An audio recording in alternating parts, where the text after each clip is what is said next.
Time now for my Royal Masterminds, Lady Colin Campbell and Phil Dampier. And a Mail on Sunday exclusive has reported that global superstars David and Victoria Beckham are the latest people to be markled, a term coined by critics of the Duchess of Sussex for people ditched by her, with the Beckhams said to be furious. Once upon a time, Meghan Markle and David Beckham were rubbing shoulders at the biggest royal events, smiling for cameras, trading laughs at glitzy parties, and looking every bit the picture of celebrity friendship. Their appearances together were the stuff of tabloid dreams, with photographers capturing every shared glance and inside joke. It seemed like a match made in high society heaven. A royal and a football legend, both adored by millions, both at the centre of the world's attention. Their friendship looked picture-perfect, the kind you'd expect to last a lifetime. But now, it's all gone cold. The warmth and camaraderie that once defined their relationship have vanished, replaced by awkward silences and distant glances at public events. The world is left wondering, what happened to this once glamorous bond? Yeah, you heard that right. David Beckham has reportedly cut off Meghan Markle After they reportedly accused them of leaking stories to the press. Now, despite Posh and Becks attending the couple's royal wedding back in 2018, there was no reciprocation at Brooklyn Beckham's star-studded wedding or in Miami recently, as Harry and Meghan were notably absent from Becks' grand unveiling of new Inter-Miami footballer Lionel Messi at an event that featured Kim Kardashian, Serena Williams and LeBron James. So, Lady C, you've got some exclusive information about what went on between the Beckhams and the Sussexes, don't you? Well, I was told that, in fact, Meghan didn't markle them, they markled her, because David Beckham discovered that Meghan had been spreading the word that he and his wife, particularly actually his wife, had been leaking stories about them, and about her, sorry. And he was so furious that he is the one who has markled her. He evidently confronted Harry and effectively told Harry, you know, you and your wife can take a flying leap.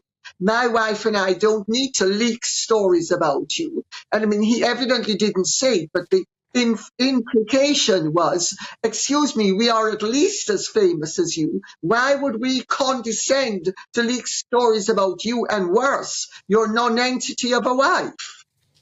And so this all took place, you believe, in a conversation between David and Harry?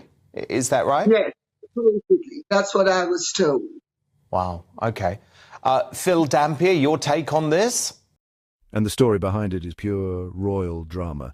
It's not just a simple falling out, it's a tale filled with suspicion, betrayal, and the kind of intrigue you'd expect from a blockbuster movie. So what really happened? Let's break down the feud everyone's whispering about, but nobody's talking about. Until now. This isn't just gossip, it's a behind-the-scenes look at how even the most glamorous friendships can unravel under the spotlight. The story kicks off in 2018 when David and Victoria Beckham scored golden invites to Meghan and Harry's royal wedding. It was a moment that cemented their place in the royal inner circle, and the world watched as these two power couples mingled at Windsor Castle, setting the stage for what many thought would be a lifelong alliance. Back then, rumours were flying. Maybe these two couples would form a new power squad, mixing royals and A-listers into one dazzling circle. The Beckhams and the Sussexes seemed unstoppable, with the media speculating about joint ventures, charity work and glamorous double dates. It was the ultimate blend of royalty and celebrity.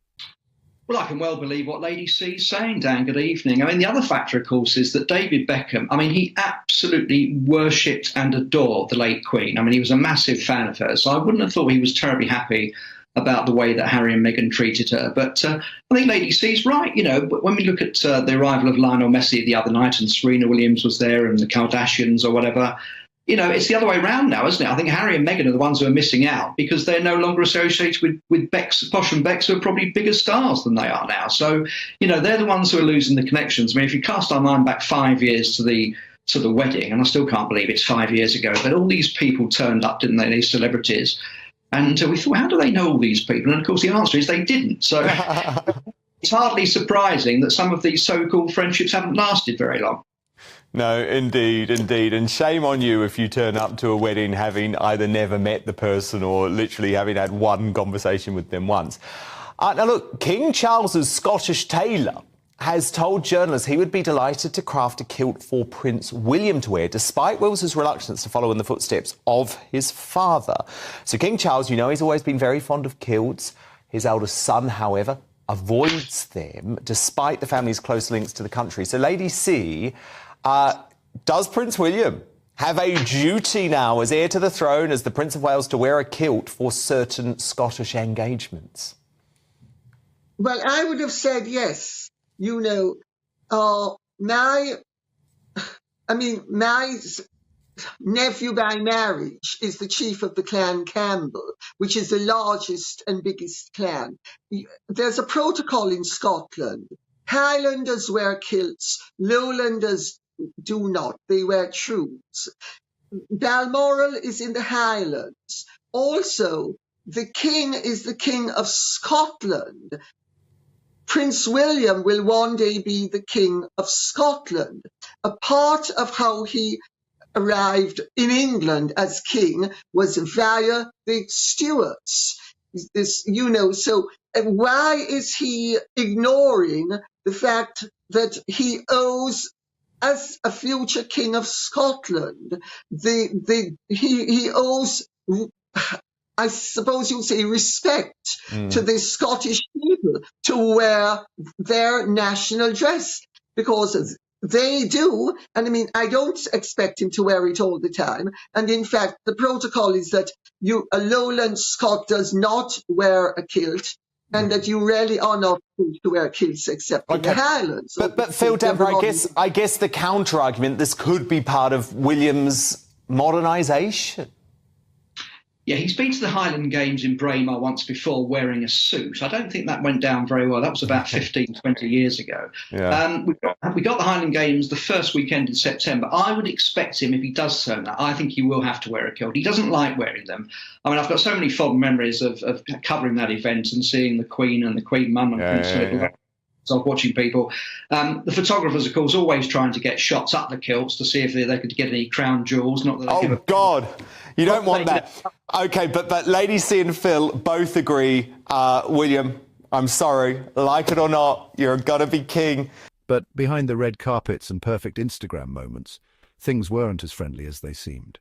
There were whispers of tension, subtle signs that all was not well beneath the surface. Forced smiles, formal interactions, and a growing sense of distance began to creep in.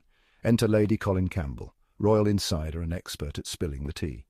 Known for her no-nonsense approach and deep connections within royal circles, Lady C has never been afraid to call it as she sees it. According to Lady C, the Beckhams started noticing some warning signs not long after the wedding. Something felt off. The easy camaraderie was gone, replaced by a sense of unease that neither side could quite explain. Now here's where it gets really juicy. Lady C didn't just hint at trouble. She laid out the details, painting a picture of suspicion and mistrust that would shake any friendship to its core. Lady Campbell says David Beckham believes someone in Meghan and Harry's camp was leaking private info to the press. This wasn't just idle gossip, it was personal, sensitive information that only close friends would know. Not just any info, personal, friends-only details that kept showing up in tabloids, the kind of stories that could only come from someone on the inside, fueling speculation and putting everyone on edge. Beckham, being the straight shooter he is, apparently went straight to Harry and confronted him about the leaks. Imagine that conversation, two icons face to face, hashing out accusations and demanding answers. It must have been tense, with both sides feeling the weight of the world watching. The fallout, instant radio silence. Overnight, the once close friends stopped communicating. No more friendly banter, no more shared moments at public events. The chill was unmistakable. Sources say the Beckhams felt deeply betrayed. Overnight, the friendship hit a wall and neither side has looked back. The Beckhams, known for their loyalty, reportedly decided to distance themselves completely, cutting off all contact with Meghan and Harry. Lady Colin Campbell claims that silence says everything. No more friendly texts, no more double dates. The once bustling group chats have gone quiet and the Beckhams have made it clear they're moving on, and definitely no more wedding invites. The days of celebrating milestones together are over, replaced by a polite but unmistakable distance. If you're Meghan Markle, that's losing one of the most powerful connections in Hollywood, not to mention a golden ticket into British high society. The Beckhams are more than just celebrities. They're gatekeepers to a world of influence, and being cut off is a major blow. So, what does this mean for the Sussexes? According to Lady C, this feud has totally shaken up their inner circle. Old alliances have crumbled, and new ones are being formed as everyone scrambles to pick a side. Trust broken, friendships ended, and royal alliances shattered. The ripple effects are being felt throughout the celebrity and royal worlds, with everyone wondering who will be next to fall out of favour. But here's the big question. Who do you believe, David Beckham or Meghan and Harry? Is this just another case of royal drama, or is there more to the story than meets the eye? The truth may never be fully known, but one thing's for sure. The stakes have never been higher. Drop your thoughts in the comments, because this royal drama is just getting started. The world is watching, and your opinion matters. Are you Team Beckham or Team Sussex? Let's get the conversation going. If you love this inside scoop, make sure to hit that like button, share with your friends, and smash subscribe for more shocking royal truths. Delivered straight, no filter. We're just scratching the surface of what's really happening behind palace doors. I'm out for now, but I'll be back with more royal secrets soon. Stay tuned, because in the world of royalty and celebrity, the next bombshell is always just around the corner.